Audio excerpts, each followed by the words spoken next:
हर औरत का सपना होता है माँ बनने का, लेकिन क्या हो अगर वो सपना अधूरा रह जाए। नमस्कार, मैं हूँ आपके साथ शिखा शर्मा। स्वागत करती हूँ फर्स्ट इंडिया की खास पेशकश हेल्थ फर्स्ट में। कहते हैं दी संतानता और इससे जुड़ी कुछ बातें पुरानी हो चुकी हैं, लेकिन क्या हो कि दुनिया देखकर नाक चढ़ाए और जहां जाओ वहां अपशगुन हो जाए। एक समस्या ये भी है कि ना जाने कितने टेस्ट करवाए लेकिन फिर भी कुछ नतीजा ना आए। लेकिन अब चर्चाओं में आईवीएफ की एक तकनीक भी है।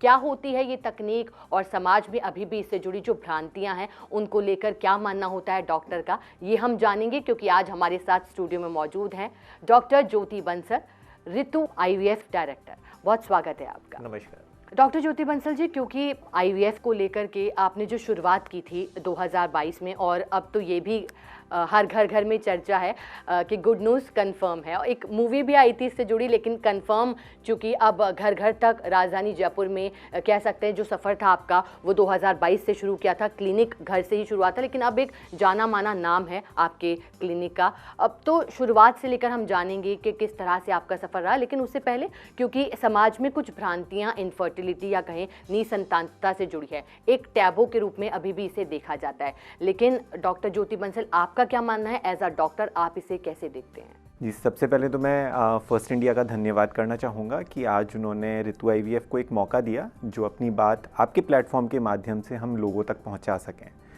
तो ऋतु आईवीएफ की शुरुआत हमने 2022 में, जैसा कि आपने कहा, हमने घर से शुरू किया था एक अच्छी उम्मीद और एक अच्छे विश्वास के साथ। लोगों का जब विश्वास मिला, उनका सपोर्ट मिला, तो आज ऋतु आईवीएफ आप सबकी वजह से एक जाना माना नाम है।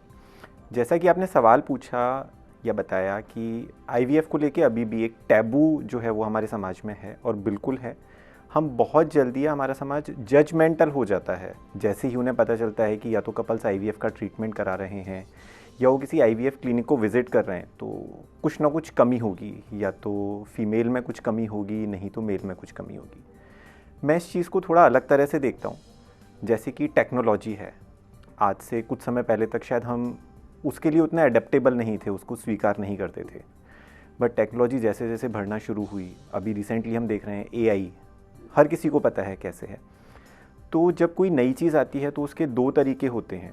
एक ये कि या तो हम उसको एडप्ट करें, उसको स्वीकार करें और उसका एडवांटेज लें, और या फिर ये कि बस हमें मजबूरन उस चीज़ को करना पड़ रहा है, उसको यूज़ लेना पड़ रहा है। तो आईवीएफ भी जो है वो एक साइंस है, एक छोटी सी। जो लोग इसको अच्छे से यूज़ करके इसका एडवांटेज लेते हैं वो अपनी परिवार को और अपनी खुशियाँ पूरी कर लेते हैं। बट कुछ कपल्स कई बार ऐसा होता है कि इस जर्नी में बहुत ज़्यादा लेट हो जाते हैं, तो उनके लिए सफ़र थोड़ा सा मुश्किल हो जाता है। तो जैसे कि अपन कहें कि आज अपन यदि कोई भी प्रोडक्ट है, अपन कार लेते हैं, फ़ोन लेते हैं, लोग इस चीज़ को मानते हैं कि भाई आईवीएफ जिनको प्रॉब्लम होती है वही कराते हैं। ऐसा नहीं है। तो जब अपन कोई कार लेते हैं, फ़ोन लेते हैं और उसको यूज़ करने में अपने को यदि कोई प्रॉब्लम आ रही है तो अपन वर्कशॉप जाते हैं, रिपेयर करते हैं। तो आईवीएफ सेंटर भी बस उस एक ब्रिज की तरह ही है कि आज किसी भी कपल को कंसीव होने में यदि प्रॉब्लम आ रही है तो एक आईवीएफ सेंटर को विज़िट करते हैं, अपनी जो प्रॉब्लम है उसको सॉर्ट आउट करते हैं और अपनी प्रेगनेंसी और अपने पेरेंटहुड की जर्नी को आगे बढ़ाते हैं। तो आईवीएफ को जब हम साइंस की तरह, एक टेक्नोलॉजिकल एडवांसमेंट की तरह हम अडॉप्ट करेंगे तो हम उसका मैक्सिमम एडवांटेज ले पाएंगे। कुछ लोग ऐसे हैं जो अभी भी आईवीएफ को लेकर के सोचते हैं कि जो पेरेंट्स होते हैं वो और जो बच्चे होते हैं वो कुछ अलग होते हैं, इसे लेकर भी कुछ भ्रांतियां हैं, उस पर आप क्या कहेंगे? जी बिल्कुल। जैसे कि आज यदि किसी को पता चले कि मैं एक आईवीएफ बॉर्न बेबी हूँ, लोग कंसीडर करते हैं कि या तो मेरे अंदर कोई एबनॉर्मलिटी होगी या मेरे जो माँ बाप हैं वो ओरिजिनल मेरे माँ बाप नहीं हैं, मैं किसी और का बच्चा हूँ। तो मैं आपको कुछ एग्जांपल देता हूँ, फिर आप ही बताना कि ये चीज़ सही है कि नहीं है। यूएस की जो प्रेसिडेंट बराक ओबामा और उनकी wife Michelle Obama, she was the first lady जिन्होंने एक इतने बड़े प्लेटफॉर्म पे ग्लोबली जिन्होंने एक्सेप्ट किया कि I was facing a problem और उनका जो बेबी था वो आईवीएफ कंसीव था।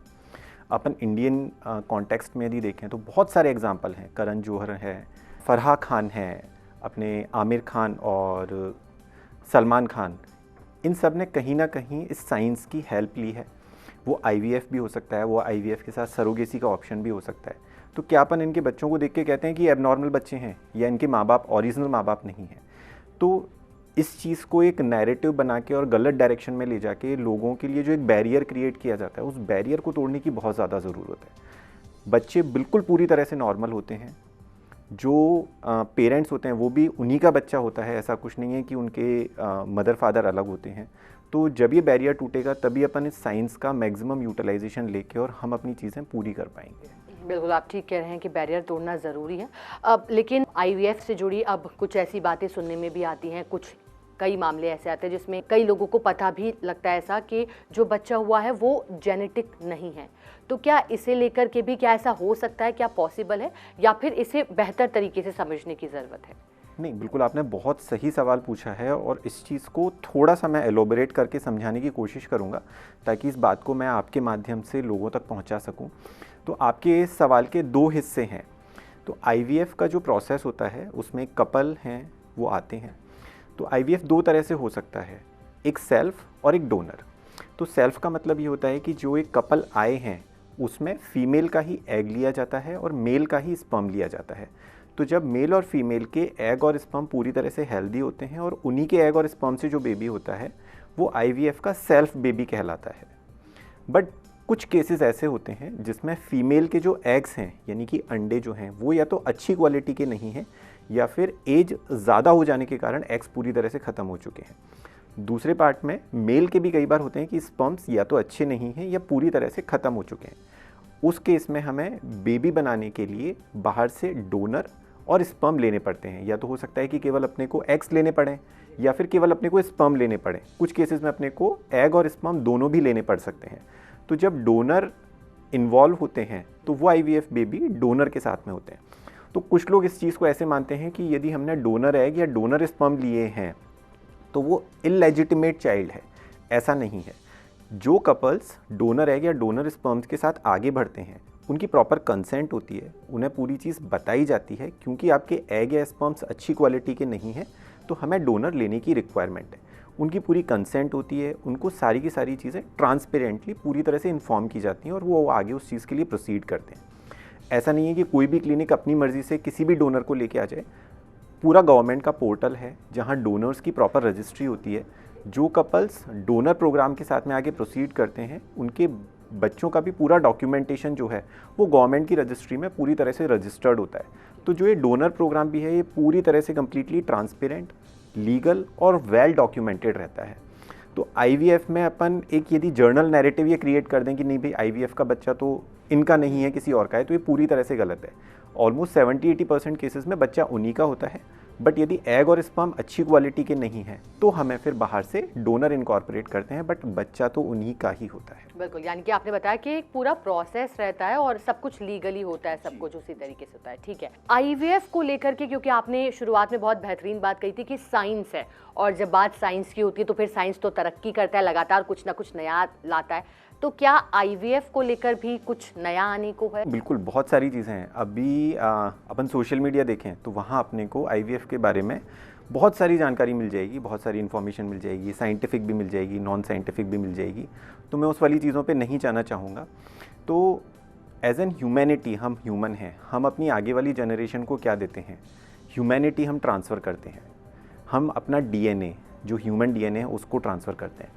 तो मेरा ये मानना है कि बीइंग ह्यूमन हमें बहुत ज़्यादा ज़रूरी है कि हम अपनी फर्टिलिटी को प्रिजर्व कर पाएँ। हम अपनी आगे की जनरेशन्स को यदि अपना डीएनए ट्रांसफ़र नहीं करेंगे तो अपनी जो ह्यूमैनिटी है कहीं ना कहीं वो एंड पे आ जाएगी। अभी आज के समय में अपन देखें तो हर कोई एम्बिशियस है और होना भी चाहिए उसे अपने कैरियर के लिए, अपनी एजुकेशंस के लिए, अपनी फैमिली के लिए। बट कई बार इस जर्नी में हमारी एज बहुत ज़्यादा हो जाती है। आज अपन कहीं ना कहीं किसी ना किसी तरह के स्ट्रेस से निकल रहे हैं। फूड हैबिट्स भी जो हैं वो ख़राब हो रही हैं, एनवायरमेंटल पॉल्यूशंस हैं वो भी कहीं ना कहीं इन सब चीज़ों को ख़राब कर रहे हैं। तो मेरा ये मानना है कि हम सबको एम्बिशियस होना चाहिए, अपने को कैरियर में भी अपने को पीक हासिल करनी चाहिए। बट उस बीच में सबसे ज़्यादा ज़रूरी है हमें अपनी फर्टिलिटी प्रिजर्व करनी चाहिए। तो आजकल एक बहुत अच्छी चीज़ शुरू हो गई है कि जहाँ भी फीमेल्स को या मेल्स को लगता है कि they are planning their family after some time, शादी हुई बट उन्हें लगता है कि नहीं अभी वो उतना बर्डन या फैमिली में बच्चे की रेस्पॉन्सिबिलिटी कैरी नहीं कर सकते हैं या उनके पास उतना सपोर्ट सिस्टम नहीं है बच्चे की परवरिश करने के लिए, तो they can timely preserve there DNA. तो फीमेल जो है वो अपनी एग प्रिजर्व कर सकती हैं और मेल जो है वो अपने स्पर्म प्रिजर्व कर सकते हैं। इससे अच्छी चीज़ क्या होगी कि they can completely focus on their career, their profession और फिर जब भी उनके पास सपोर्ट सिस्टम है, सारी चीज़ें, they are mentally prepare, they can plan their baby without any problem. बिल्कुल, यानी कि भविष्य की ऐसी तैयारी है जो आप वर्तमान से कर सकते हैं। तो हमारे साथ डॉक्टर ज्योति बंसल लगातार बने हुए हैं, ऋतु IVF के डायरेक्टर हैं।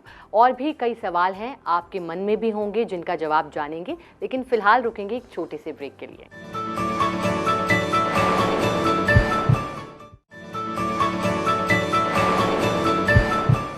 ब्रेक के बाद स्वागत है आप सभी का फर्स्ट इंडिया की खास पेशकश हेल्थ फर्स्ट में। आज हमारे साथ स्टूडियो में मौजूद है डॉक्टर ज्योति बंसल और लगातार हम चर्चा कर रहे हैं निसंतानता, इनफर्टिलिटी को लेकर के, और बता रहे हैं कि कैसे निसंतानता को लेकर की भ्रांतियां हैं, समाज क्या सोचता है, लेकिन अब किस तरह से आगे बढ़ने की ज़रूरत है। डॉक्टर ज्योति बंसल जी, जानना चाहेंगे क्योंकि ऋतु IVF की हम बात कर रहे हैं, गुड न्यूज़ कन्फर्म की बात कर रहे हैं, और हर घर की झोली में खुशियाँ आने को तैयार है जिनको इस तरह की परेशानी है या फिर इनफर्टिलिटी, निसंतानता की परेशानियों से वो जूझ रहे हैं। ऋतु IVF क्या कर रहा है इसे लेकर के? जयपुर में IVF के क्षेत्र में क्या आने वाला है? सबसे पहले मैं शुरुआत करूँगा ऋतु IVF के ऊपर लोगों का विश्वास क्यों बना, क्यों आज ऋतु IVF अपनी एक नई पहचान जयपुर में, राजस्थान की एक राजधानी में बना पाया। कपल्स का विश्वास जो हमें एक हिम्मत दे पाया कि हम IVF के क्षेत्र में कुछ नया कर पाएँ।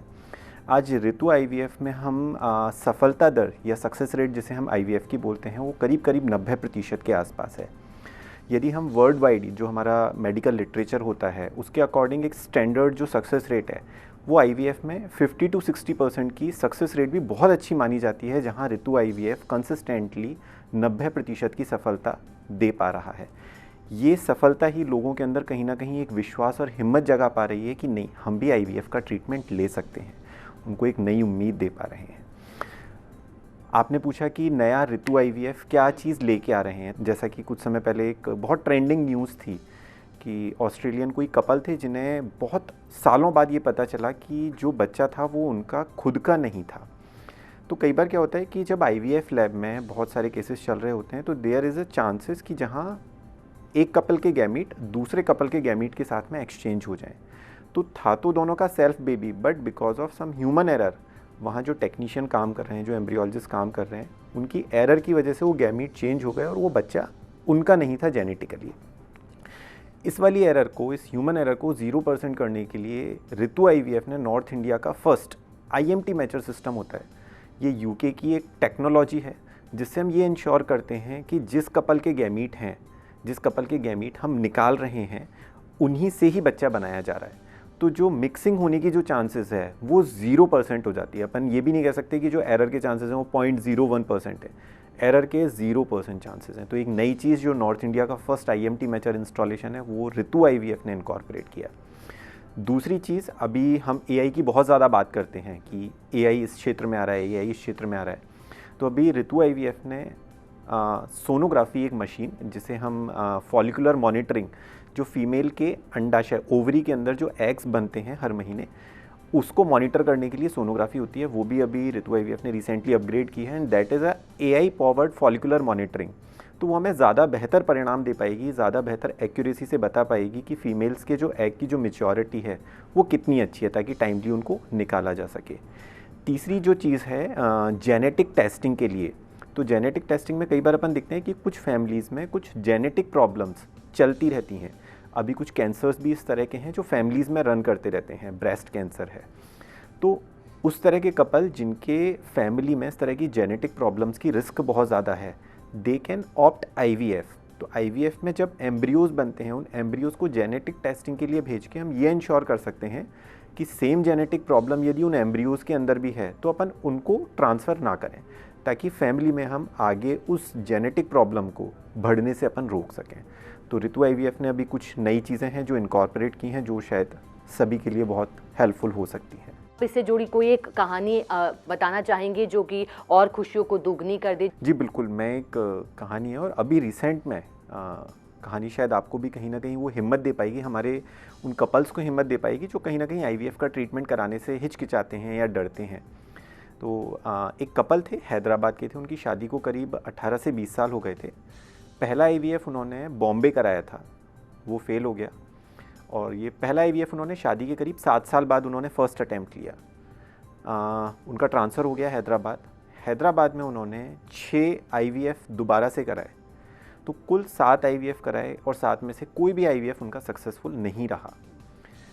अब इतने सारे IVF के बाद हर कपल कहीं ना कहीं हिम्मत हार जाता है इस चीज़ को, क्या ईश्वर का मान के कि भाई शायद मेरी किस्मत में बच्चा है ही नहीं। 6-7 साल तक उन्होंने कभी भी दोबारा से IVF के लिए अटैम्प्ट नहीं लिया। बट हमारे ही किसी एक पेशेंट के थ्रू वो हमसे दोबारा से कनेक्ट हुए। वो बस मिलने ही आए थे हैदराबाद से जयपुर, वो केवल डॉक्टर ऋतु अग्रवाल से मिलने के लिए आए थे। इंटरेक्शन हुआ, बातचीत हुई तो उनको कहीं ना कहीं कॉन्फिडेंस आया। उन्होंने पूछा कि मैम हमें चांस लेना चाहिए कि नहीं लेना चाहिए, तो डॉक्टर ऋतु ने यही बोला कि नहीं, ये आपके लिए एक बहुत अच्छी अपॉर्चुनिटी है। और हमारे पास इस तरह के कपल्स बहुत सारे आते हैं जिन्होंने बाहर कहीं IVF कराया, मल्टीपल अटैम्प्ट्स लिए बट फेल हो गया। उनको हिम्मत दी, उनको विश्वास दिलाया, उनको और लोगों की कहानियाँ सुनाई। तो आप विश्वास नहीं करेंगे, उनका पहली ही बार में फर्स्ट साइकिल में ऋतु IVF में वो पॉजिटिव रिज़ल्ट आया। अभी उनकी 3 महीने की प्रेगनेंसी चल रही है, वो दोबारा से हैदराबाद शिफ्ट हो गई हैं। तो ये जो कहानियाँ हैं ये कहीं ना कहीं उन कपल्स को हिम्मत देती हैं जो IVF को एक टैबू की तरह मानते हैं, या ये मानते हैं कि भाई मैंने तो अब IVF करा लिया, मेरा तो सक्सेसफुल हो ही नहीं सकता, उसको ईश्वर की कृपा या ईश्वर की मर्ज़ी मान के छोड़ देते हैं। तो मुझे ये लगता है कि हमें कहीं ना कहीं हिम्मत नहीं हारनी चाहिए। यदि हम सही जगह पहुंच जाते हैं, सही डॉक्टर के पास पहुंच जाते हैं, हमें वो विश्वास और वो पारदर्शिता मिलती है इलाज में, तो हमें आगे बढ़ना चाहिए। तो बस इन्हीं सब खुशियों के साथ में, इन्हीं चीज़ों से हम खुश होते हैं और ये चीज़ कहीं ना कहीं हमें हिम्मत देती है कि हम समाज के उन लोगों के लिए कुछ और ज़्यादा बेहतर कर पाएँ, कुछ और मदद कर पाएँ, ताकि सब खुश रहें और उस गुड न्यूज़ के साथ सब अपनी गुड न्यूज़ सबके साथ शेयर करें। बिल्कुल, और आपने सही कहा है कि कहानी हिम्मत भी देती है, साथ ही जो इस समस्या से परेशान है या फिर जिन्हें आगे का रास्ता नहीं दिखाई दे रहा है उनके लिए भी रास्ता तय होता है।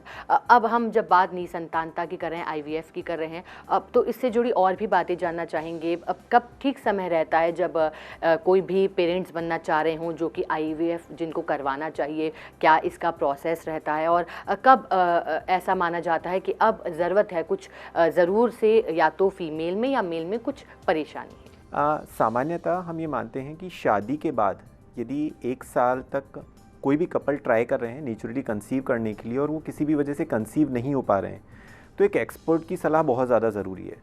एक्सपर्ट में भी मैं ये कहना चाहूँगा कि वो एक्सपर्ट जो IVF को रेगुलरली या उस तरह के निसंतान दंपतियों को रूटीनली वो टैकल कर रहे हैं, उनको कंसल्ट कर रहे हैं, उनकी प्रॉब्लम समझ रहे हैं, वो शायद ज़्यादा बेहतर आपको सलाह दे पाएंगे आपको।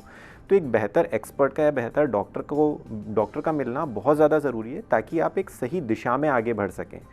कई बार होता है कि हम जैसे होता है ना कि हमारे आसपास के लोग ही कि नहीं नहीं नहीं उस डॉक्टर के पास मत जाना, ये मत करना, वो तो इसका बच्चा नहीं होता, वो तो किसी और का बच्चा डाल देंगे। तो उस वजह से लोग अपना समय ख़राब कर देते हैं। ये जो समय है ना, ये सबसे ज़्यादा क्रूशियल है, क्योंकि एक एज के बाद में एजिंग आना शुरू हो जाती है, फीमेल्स के एग ख़त्म हो जाते हैं, मेल के जो स्पर्म्स की उनकी क्वालिटी कॉम्प्रोमाइज़ होती है। तो सबसे ज़्यादा जो ज़रूरी चीज़ है वो है टाइम। यदि हम टाइमली सही एक्सपर्ट से सही सलाह लें तो शायद हमें सही डायरेक्शन के साथ में सही आउटकम मिल पाएगा। बात जब डॉक्टर ज्योति बंसल हम निसंतानता की कर रहे हैं, IVF की कर रहे हैं, नई नई तकनीकें और भी आ रही हैं, लेकिन अभी भी क्योंकि समाज में तरह तरह की बातें होती हैं इसे लेकर के और उन कपल्स के लिए बहुत मुश्किल होता है, लेकिन अभी भी सबसे अधिक मुश्किल होता है उस महिला के लिए, क्योंकि कहते हैं कि हर महिला में मातृत्व छिपा होता है, हर महिला में माँ होती है, लेकिन फिर उसे तरह तरह के नाम से पुकारा जाता है, कई तरह की बातें, और उसी पर ब्लेम किया जाता है। तो इस पर आप क्या कहेंगे? डॉक्टर हैं, शायद हो सकता है बेहतरीन तरीके से लोग समझ पाएँ कि सिर्फ अकेली महिला के ब्लेम या फिर शारीरिक दोष जैसी कोई बात नहीं होती इसमें। नहीं, बिल्कुल। जैसा कि अपन पहले भी बात कर रहे थे कि IVF को लेके जो एक टैबू बना हुआ है, तो IVF तो एक साइंस है, इसको लेकर टैबू बना हुआ है। सिमिलरली हमारी सोसाइटी के अंदर अभी भी या तो महिला को मानने पे मजबूर कर दिया जाता है, या महिला खुद से ही मान लेती है कि यदि बच्चे नहीं हो रहे हैं तो कमी मुझ में ही होगी। पर यदि अपन साइंस देखें तो 30 से 40% केसेस में महिला की वजह से ऐसा हो सकता है कि बच्चे ना हो रहे हों। 30 से 40% केसेस में पुरुष की वजह से होता है कि बच्चे ना हो रहे हों, और बचे कुछ केसेस में संभावना या तो दोनों की हो सकती है, और कई बार ऐसा होता है कि कोई कारण नहीं होता फिर भी बच्चा नहीं हो रहा होता है। तो केवल महिला को जिम्मेदार ठहरा देना पूरी तरह से गलत है। जब तक अपन आगे की जांच नहीं कराएंगे, टेस्टिंग नहीं कराएंगे, तो अपने को ये कभी भी क्लैरिटी नहीं आ पाएगी कि कारण महिला है कि पुरुष है, दोनों है या दोनों ही नहीं है।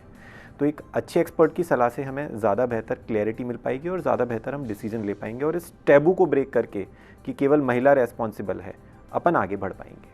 अच्छा, आप कोई संदेश भी देना चाहें खास तौर पर उन पेरेंट्स को जो कि सपना तो देख रहे हैं कि उनके घर में जल्द से जल्द किलकारियाँ गूंजे, आईवीएफ के बारे में पता भी है लेकिन मन में संशय है, ऐसे लोगों को आप कुछ कहना चाहेंगे, कोई संदेश फर्स्ट इंडिया के माध्यम से? मैं उन सभी कपल्स को यही कहना चाहूँगा कि हमारे पास हमारी आगे की जनरेशन को देने के लिए हम ही हैं।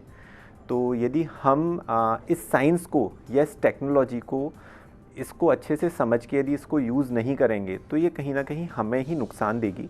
तो हमें इसे समझना है, इसको एक ब्रिज की तरह लेना है और हमें हमारी जर्नी को आगे उस मुकाम तक पहुंचाना है जहां तक हम पहुंचाना चाहते हैं, क्योंकि हम अपने आप को अपने बच्चों में ही देखते हैं। तो जब बच्चे होंगे तो शायद हम अपने आप को ज़्यादा बेहतर देख पाएंगे। तो इसी मैसेज के साथ में मैं डॉक्टर ज्योति बंसल वापस से एक बार फर्स्ट इंडिया का बहुत बहुत धन्यवाद करता हूँ कि आज उन्होंने हमें मौका दिया अपनी बात कहने का, आप तक पहुंचने का। डॉक्टर ज्योति बंसल, आपने ऋतु आईवीएफ के बारे में बताया और आपने जैसा कि जानकारी निसंतानता को लेकर के और जो भी समाज में भ्रांतियां हैं उसको लेकर के भी आपने बेहतरीन तरीके से बताया कि ऐसी भ्रांतियां जो हैं वो अब चलन में नहीं होनी चाहिए। आपका बहुत बहुत शुक्रिया डॉक्टर ज्योति बंसल। धन्यवाद। तो ये थे हमारे साथ डॉक्टर ज्योति बंसल, ऋतु आईवीएफ के डायरेक्टर, और उन्होंने बताया कि समाज में आज भी जिस तरह से भ्रांतियां हैं, लेकिन कहा जाता है कि हर महिला में एक माँ छिपी होती है, लेकिन अगर समस्याएं आती हैं जीवन में तो कहा जाता है कि हर कदम पर जीवन में चुनौती मिलेगी, लेकिन चुनौतियों से घबराने की ज़रूरत नहीं होती, बल्कि ज़रूरत होती है उसके समाधान खोजने की। और जब समाधान को लेकर के कोई साथ खड़ा हो, कोई उंगली पकड़ कर चढ़े तो फिर सफ़र और आसान हो जाता है। और आज हम मानते हैं कि हेल्थ फर्स्ट के इस एपिसोड में जब हमने बात इनफर्टिलिटी की, निसंतानता की, तो जो समाज के सभी टैबू हैं कहीं ना कहीं अब वो खत्म हो पाएंगे, क्योंकि डॉक्टर ज्योति बंसल ने हमें इससे जुड़े साइंस भी बताए और आगे क्या भविष्य है वो भी बताया। चलिए इसी के साथ फर्स्ट इंडिया के खास पेशकश हेल्थ फर्स्ट के आज के एपिसोड में बस इतना ही। आप दीजिए इजाजत। नमस्कार।